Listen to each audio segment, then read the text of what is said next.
Er det både til i morgen eller hvad? Det er lavkage. Lavkage, ja. Kl. 9. Som morgenmad. Verdens største lavkage. Hold da.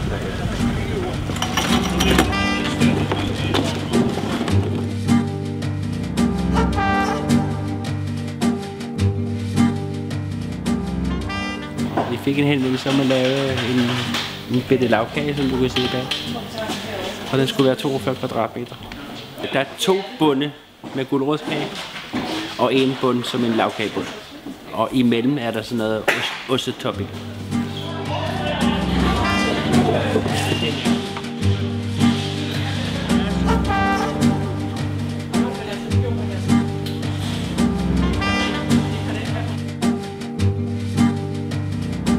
Klokken er nu 20 minutter over 2 fredag morgen, og vi er på folkemødet i Allinge og skal forhåbentlig om 7 timer åbne dørene op for verdens største lavkage.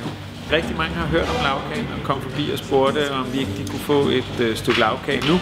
Og der måtte vi jo til deres store ærgelse sige til dem, at de måtte komme tilbage klokken 9.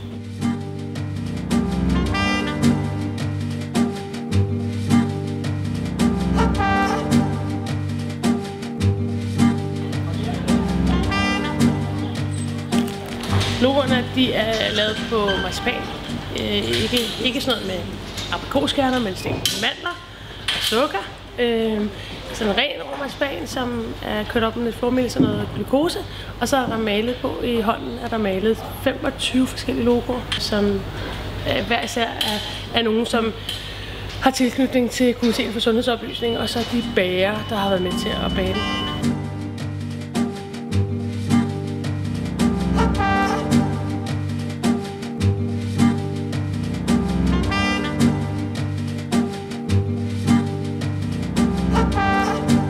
She brings the rain.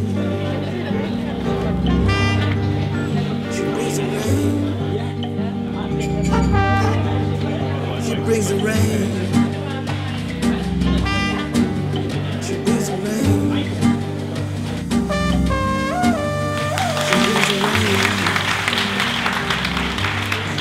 Tak. Jeg vil bare sige velkommen til alle sammen. Jeg skal gøre det ganske kort, fordi udover at vi har en verdensrekord i en kæmpestor lavkage, 42 kvadratmeter, så tror jeg også, at vi skal slå en verdensrekord i at dele den ud. Vi skal cirka dele 3 stykker ud i sekundet. Der er lavkage til 12.000 mennesker, så jeg håber, I er sultne. Velbekomme og værsgo. Rikke.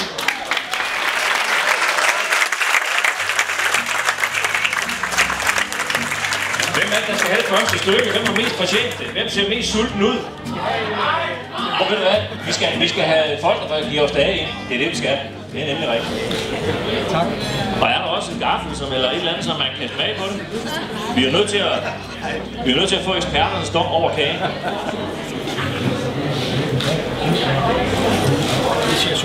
Verdens bedste kage nogensinde.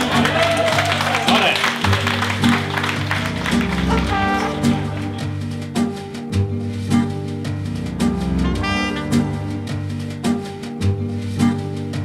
Temaet i dag er sundhed og balance.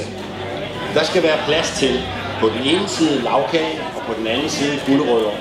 På den ene side fjernsynskiggeri og på den anden side motion. Tak. Det smager fantastisk godt. Vi synes, det er imponerende med sådan en kæmpe kage. Så jeg bliver nødt til at stå her og bare nyde det. Damer og herrer, så har vi fået besøg af den øverstkommanderende for det danske sundhedsvæsen, sundhedsminister Nick Hækkerup. Han har også godt sit tillykke på sig. Jamen, først og fremmest tak for det, Peter.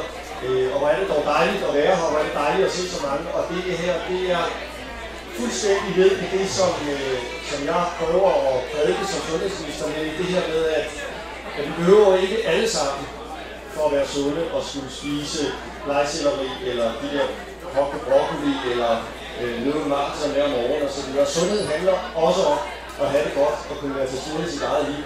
Og det er præcis det, som der sker her, når der bliver givet dagpenge. Så rigtig stort tillykke.